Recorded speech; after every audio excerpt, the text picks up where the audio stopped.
Where's that drum roll? Okay. I hope that you can see from the presentation that while we really came here to stress the media campaign and how important that was, what Joanne was sharing with you is how much was going on at our 10 campuses. And one of the things, as a system person, you don't want to take credit for anything that's being accomplished on the campuses. So we never wanted to say, look what we did, right? Because that's just not going to cut it. So we've always been very, very careful to talk about all the efforts on the campuses that we have sort of put the cherry on top and actually put out in the media. And to be perfectly honest with you, we were really surprised with the first year results. And this is what they looked like. At Manoa, now this is first-time freshmen, and you can see the data. 2009, this is first-time freshmen, percentage taking 15 or more. 2009, 2012, we jumped 18 percentage points from the time we started this program to the next fall. At UH Hilo, we jumped 12.3 percentage points.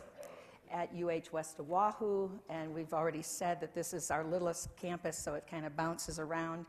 We have to say truth in advertising. This is a 26 percentage point jump, but they're just taking in freshman classes for the first time, and they really stressed 15, and it worked. And then finally at the community colleges, and as been noted, I mean, we were a little cautious with the community colleges at first because we weren't sure whether our message was going to get across. The levels are more modest, but that increase is significant. We went from 6.6% to over 11% in the next year. Now, as we've continuously pointed out, the focus of our campaign was on freshmen, but the results are system-wide. The impact was really felt across the UH system. Classified undergraduates taking 15 or more credits increased across the system by 14.7% in our first year. We were really, you remember that newscaster who said our goal was 10%? Yes, we have 14.7. We haven't set the next year's goal yet. We're a little scared. We're not sure what that's going to look like. But we continue to try to look at students, their thinking. We conducted a survey of those students who still took 12 to 14. We wanted to understand why. And here you'll see the top 4 reasons that they told us. One thing I want to tell you first, we were really pleased of the respondents on this. Over 70% told us they had heard of the 15 to Finish campaign. So our penetration was really good. But the reasons they gave for not taking 15, the largest was, well, they just never intended to take 15. And so we've got to work on that group to change that mindset. Personal schedule won't allow is another 25%. This is where work comes in, I think, and that juggling of work. Desired courses not available. I was gratified to see it was only 15%. We think that's a bit of a, granted, some of the courses I'm sure aren't available, but is it at the time or the day that you want? And we just keep working with our campuses to try to eliminate this reason. And then the cost and financial resources were only 13%. So we know we got penetration. I told this at the last time we presented this at the 7-minute version. The young man who does my nails, he's a student at Kapi'olani Community College, and he doesn't even know I work at the university. But I was talking to him about being a student, and he looked at me and he said, I just can't take 15 credits, but I can take 30 a year. I said, you go. So people do talk about this. I mean, it really has worked. Besides the survey, we've also, because people were so concerned with the performance issue, our students really going to succeed at 15 credits. So after our first year, and we got these results, we immediately started looking then at the performance in this most recent year. Now, you've seen this chart before, but it was on 3-year average prior to the campaign. So to give us our numbers, we've got 2,200 here. This is all the 4-year campuses rolled into one. okay? So remember that academic preparation score was 1 to 4. These are students that are the best prepared, and this is what it came out in our first year. And I think we need to continuously collect the data, but there's a little more nuanced message here. Clearly, the students who are taking 15 or more are doing better at the highest levels of preparation, all the way down until right in here. And at our 4-year campuses, I'd say those that are least well prepared, that we have to have our advisors give a more nuanced message. Maybe not those students, but we need to break that down. We need to look at which measures, which success measures and which preparation measures really account for that, and we're going to work on that further. Then the community colleges, it actually continued to pan out pretty much.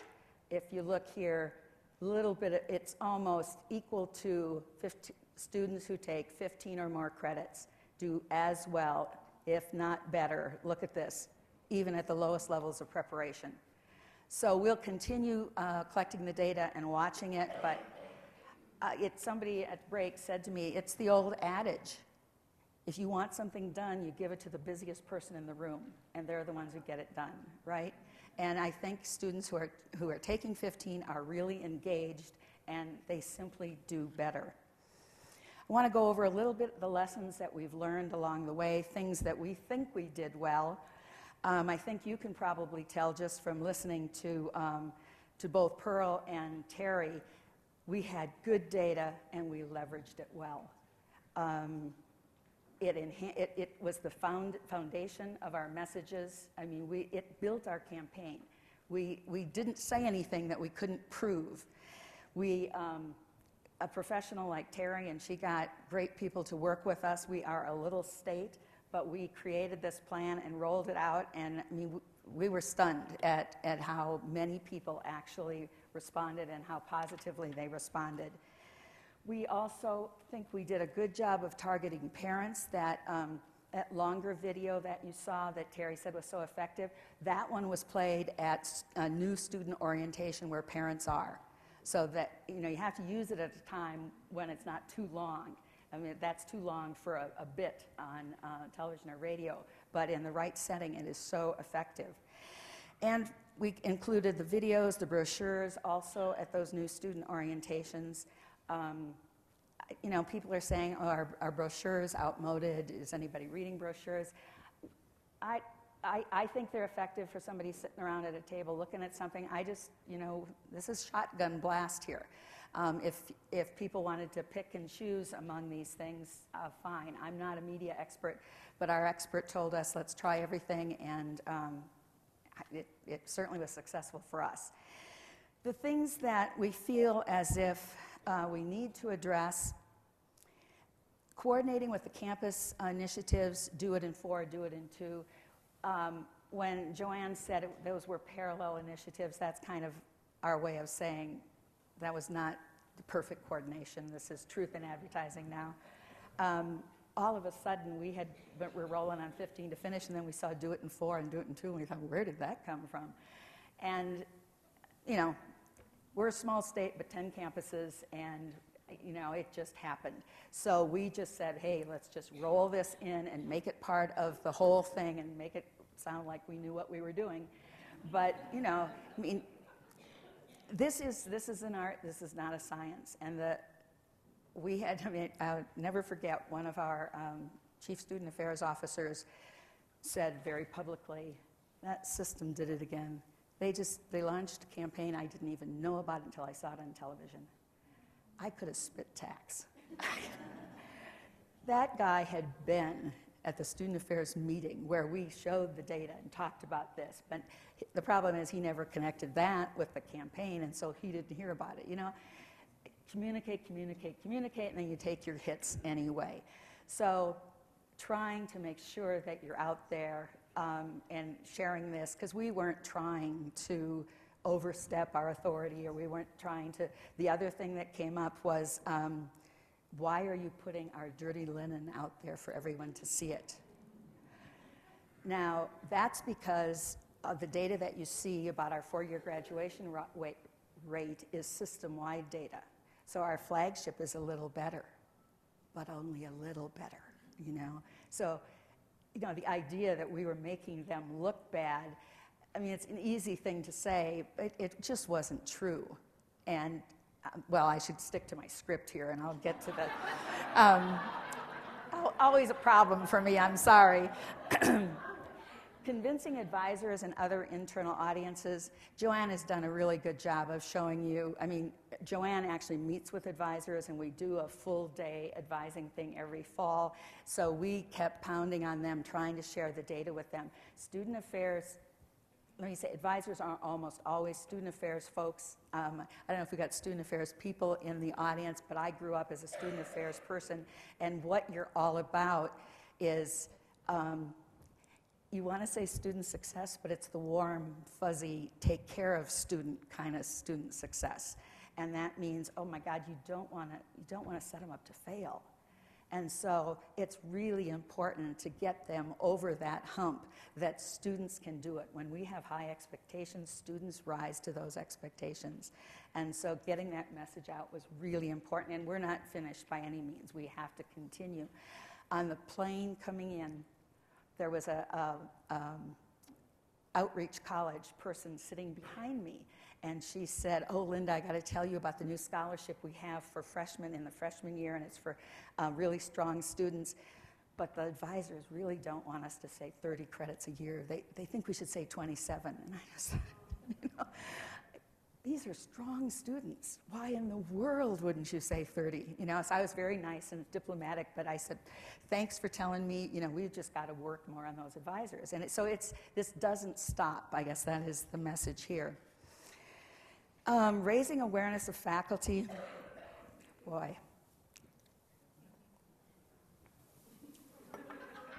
Yeah, that was a pregnant pause.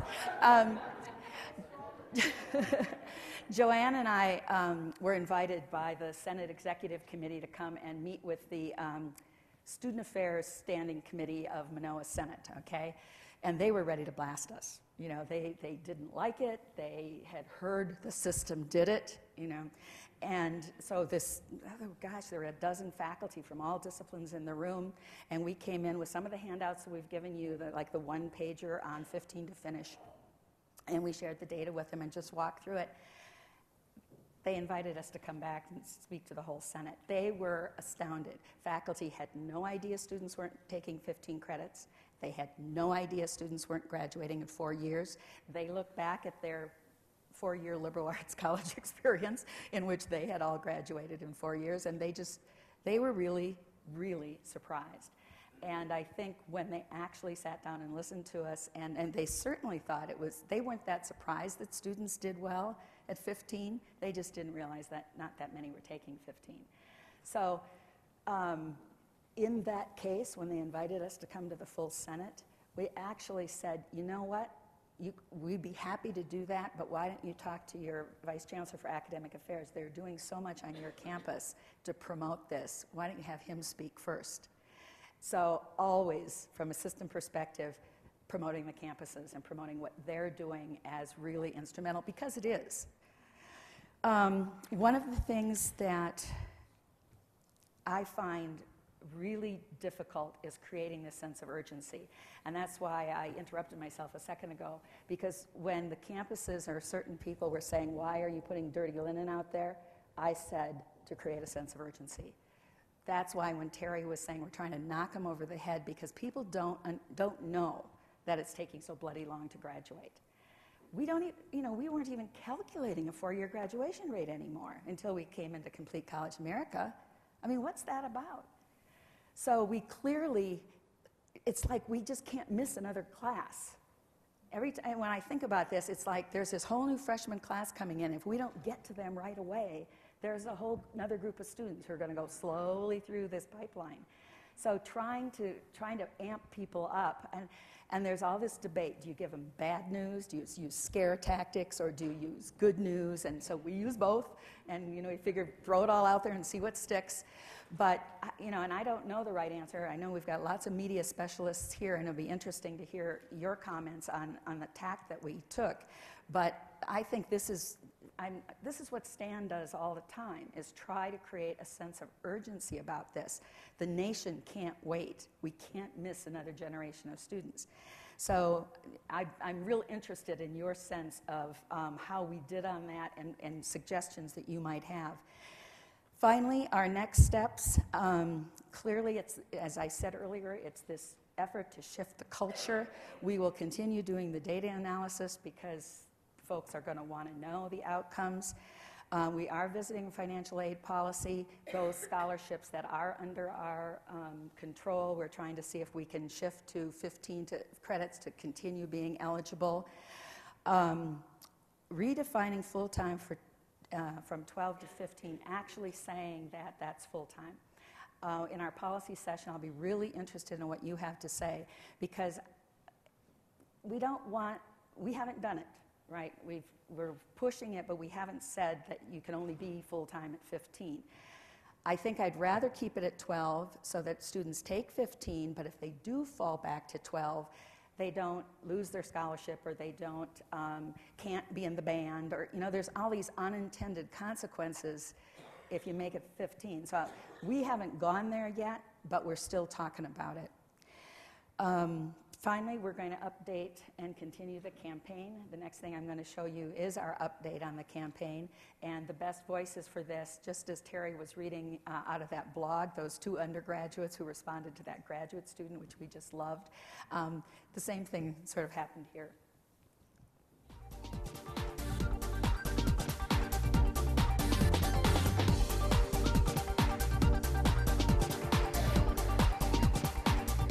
I think the 15 Finish campaign is great. It's a nice way to encourage students to take a full load so that they'll graduate on time.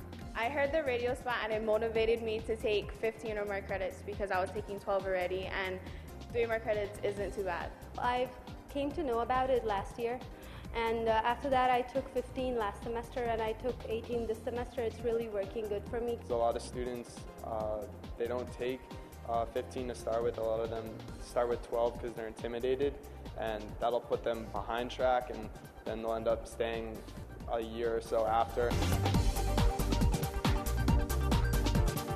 I think the cost, especially because you don't want to just linger on, and it's gonna just build up costs, especially student loans. So I think that's one of the biggest benefits. After 12 credits or whatever, the credits you take afterwards is free. So it's you're getting more out of what you're paying for each semester and stuff. It motivates students to try and finish in 4 years, the main goal, and to just push themselves throughout college. It really motivated me to take more than 15 credits because I'm taking 16 right now. Because it feels kind of good that I'm on the track to graduate within 4 years. Yeah, I mean, it's nice to know that I'm on track to graduate on time. And that what I'm trying to do, take a full load isn't unusual. That everybody else is striving for that as well.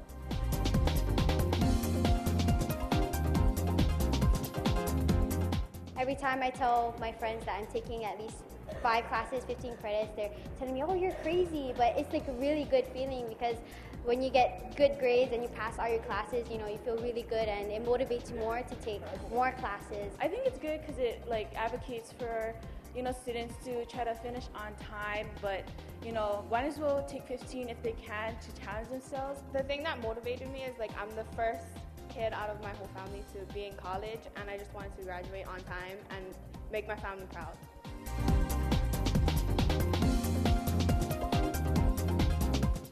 To finish, they'll be able to graduate on time, which not only saving them and their parents money, but it'll get them out in the workforce faster, and it's something that's attainable by all students. Definitely, it's not something that students can't do. It's better to just finish on time because then you can get more jobs, you have more opportunities, and you can go confidently in the world and start your life and career. Students should look into it because, yeah, it saves money and it gets you to graduate faster. And if you keep goals for yourself, you just want to keep going, and then, you finally did it, and it'll just make yourself more motivated in life and make you do what you want to do.